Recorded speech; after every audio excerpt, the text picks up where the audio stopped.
Hello दोस्तों, ऐतिहासिक कहानी की श्रृंखला में आपका स्वागत है। आज जो है हम ऐतिहासिक कहानी की श्रृंखला में बात करेंगे, भीमा कोरेगांव की घटना की बात करेंगे। इतिहास में आप जो है काफ़ी इसे चर्चा में देखे होंगे। अभी भी यह जो कई बार सोशल मीडिया में भी चर्चा का विषय बना रहता है।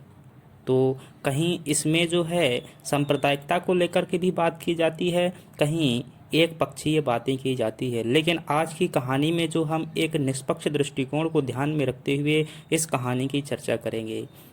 चलिए कहानी की शुरुआत करते हैं। यदि अभी तक आपने हमारे चैनल को सब्सक्राइब नहीं किया है तो चैनल को सब्सक्राइब कीजिएगा और वीडियो को लाइक ज़रूर करिए यदि पसंद आए। चलिए बात करते हैं भीमा कोरे गांव की घटना। दोस्तों, नाम का पहले मतलब बता दूं।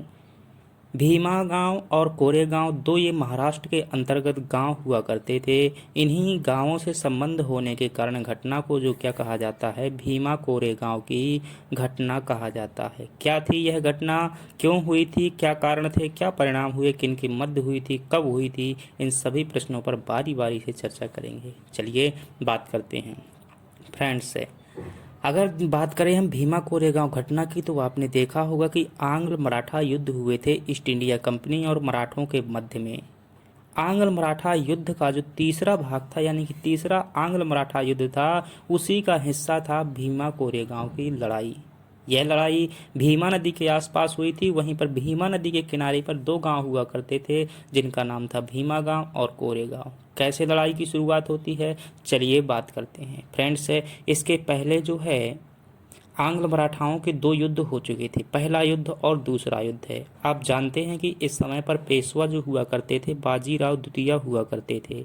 बाजीराव द्वितीय ने अंग्रेजों से सहायक संधि स्वीकार की थी, परंतु अंग्रेजों द्वारा जिस प्रकार से मराठों के साथ में भेदभाव किया गया, भारतीय संप्रभुता को चैलेंज किया गया, हीनतापूर्ण बातें की गई, तभी मराठों के जो भी पूर्वज हुआ करते थे, जिनकी याद में जो है बहुत अच्छे अच्छे रिकॉर्ड थे और जिनके नाम पर जो है स्वाधीनता का भाव भी जागृत होता था, उन्हीं विचारों को याद करते हुए सभी मराठा जो बुजुर्ग हुआ करते थे, उन्होंने इस घटना पर विचार किया कि मराठा का जो सम्मान हुआ करता था, उस आत्मसम्मान को बेचकर जो है अंग्रेजों की अधीनता स्वीकार करना कहीं ना कहीं उचित नहीं है। साथ ही साथ है ब्रिटिश साम्राज्य की बढ़ती औपनिवेशिकता की नीति, अर्थात क्षेत्रीय विस्तार की नीति, उसके परिणाम स्वरूप भी यह युद्ध का कारण बन जाता है।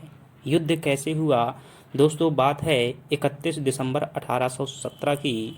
ईस्ट इंडिया कंपनी की जो है सैन्य टुकड़ी हुआ करती थी, वह पूरी इस उद्देश्य से निकलती हैं कि मराठा जो क्षेत्र हैं उन पर कब्जा करना है। इसी क्षेत्र पर कब्जा करने के उद्देश्य से 31 दिसंबर 1817 को वह चलती हैं।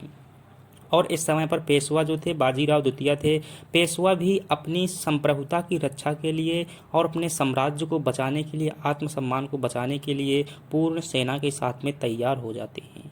फ्रेंड्स, बीच में जो है भीमा नदी पड़ा करती थी।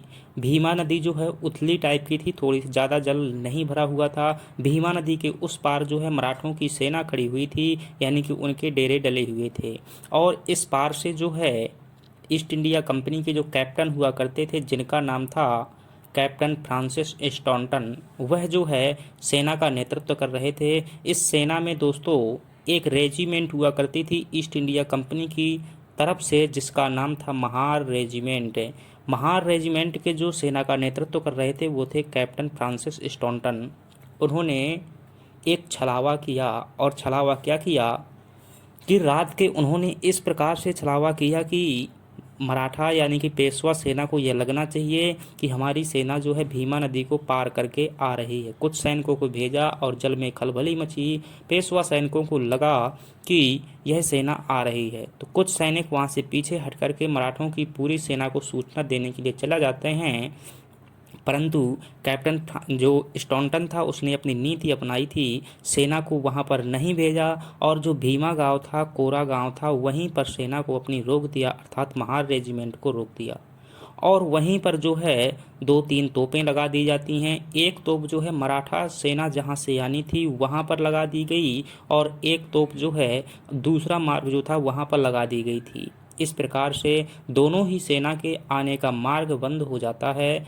और इसमें मराठा सेना जो है काफ़ी ज़्यादा मारी जाती है, चूँकि तोप आगे लगी हुई थी। और इस युद्ध में जो परिणाम यह होता है कि इसमें जो ईस्ट इंडिया कंपनी की जीत होती है, और ये तीसरा आंग्ल मराठा युद्ध का जो एक हिस्सा था, इस लड़ाई में जो है मराठों की पराजय होती है।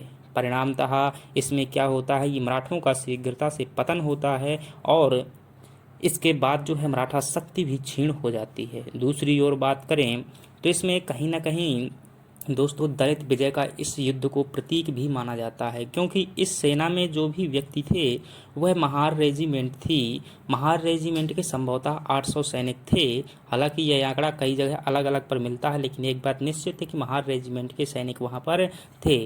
अब यह बात जो है थोड़ी से अलग प्रकार से घुमा करके बात कर दी जाती है कि व्यक्तिगत लड़ाई मानी जाती है, जातिवादी लड़ाई मानी जाती है। ऐसे जो है अलग अलग विद्वान इसे अलग अलग तरीके से प्रस्तुत करते हैं, परंतु वास्तविकता ये है कि महार रेजिमेंट जो है ईस्ट इंडिया कंपनी की तरफ से मराठों के खिलाफ लड़ी थी, और इस लड़ाई में जो है ईस्ट इंडिया कंपनी की जीत हुई थी, जिसका हिस्सा कौन थी, महार रेजिमेंट थी।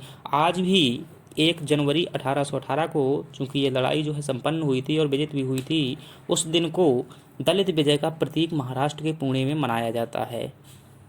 और यहाँ पर जीत के पश्चात अंग्रेज़ों द्वारा जो है एक विजय स्तंभ का निर्माण भी करवाया गया था।